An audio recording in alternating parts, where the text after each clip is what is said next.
Yo, what's up mga kapatid? Nandito ulit si Tito Badang, no? Talagang magulong na hip-hop ngayon. Marami na pati si viewer talagang ayaw tumigil.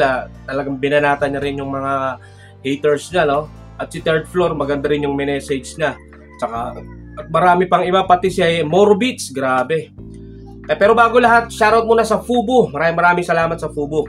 At shoutout sa lahat ng mga nagpapabate. Shoutout nga pala kay Boss Bakal. Yan, yung mga tropa natin. Kaya Juanito Alfonso, pati kay Pasta Parian, yon, shoutout sa iyo. At shoutout din kay Mark Corpus, shoutout sa iyo. At kay Ichan, yon, shoutout pati kay Ichan. At shoutout din kay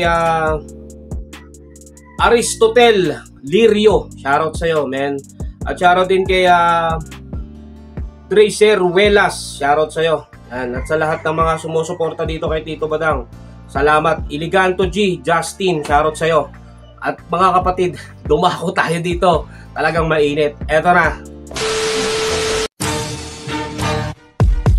Huli na namang hinawakan ko papel at lapis para mabuot at maisulat ko galit kong labis. Pagkat puno na ngayon nasa loob, dapat kalusin at matalop. Ang paglapasangan nyo sa akin ay sa kalooban ko. Hindi ako sinilang sa mundo para gaguhin nyo na lang. Hindi ako pinanganak dito para babuyin nyo na lang. Pinanganak ako na maayos, mabait at simpleng tao lang. Pero kung mababaliwala yun, sige, rambulan na lang. At ayun nga mga kapatid, no, tungkol pa rin to sa mga hari. Talaga na mga nag-post ko nga to si viewer, no. Sabi niya nga, laos na daw ako. Kaya ako ganito, tinatarantado. Ang sinasabi ko, real talk. Hindi ko naman kailangan magpasikat kasi pioneer ako. OG, legendary status, yun ang sinabi ni viewer. At okay naman talaga naman legendary si viewer. Kaso syempre, yung nakalaban niya nga si Glock. Diba, nagkaroon ng parang wala nang mas narespeto si Glock 9. Parang katulad ko, nakalaban ko si Glock 9, nakalaban ko si Looney. Mas nirerespeto nila si Looney tsaka si Glock. Kasi sila yung may mga malalayong narating. Kaya yung mga katulad namin na kahit naman old school, talagang mawawalang sa tabi dahil mas pinapaniwalaan nila yung mga may nakantang napasikat, yung mga kasamang sikat talaga. Kaya kami ganon. Pero okay lang sa akin, wala na yun. At matagal na yun, close na yun, ano. At shoutout din kay Third Floor. Sabi nga Third Floor, not my kings, but my heroes. Kasi nandito nakalagay yung mga picture ng mga yan, makikita nyo naman dyan, di ba? Pero props doon. At bumanat nga to si Med Messiah, pero sabi niya naman maganda rin naman ang sinabi niya. Walang may-ari ng hip-hop sa Pilipinas. Gawin nyo lang yung makakaangat sa art form at magpatuloy. Tama naman, di ba? Tama rin siya. Tama rin naman siya.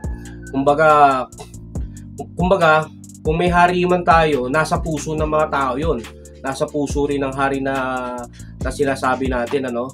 At tsaka hindi naman kiniklaim talaga yun na bilang artist. Ang magsasabi talaga nun yung mga tao.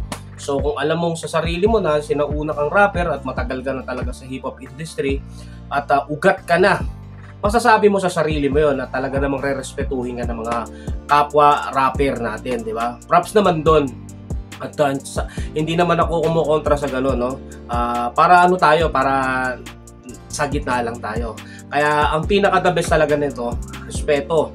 Kung hindi ayaw ibigay ng respeto ng mga tao, huwag natin nakawin kasi ayaw nila wala tayong magagawa.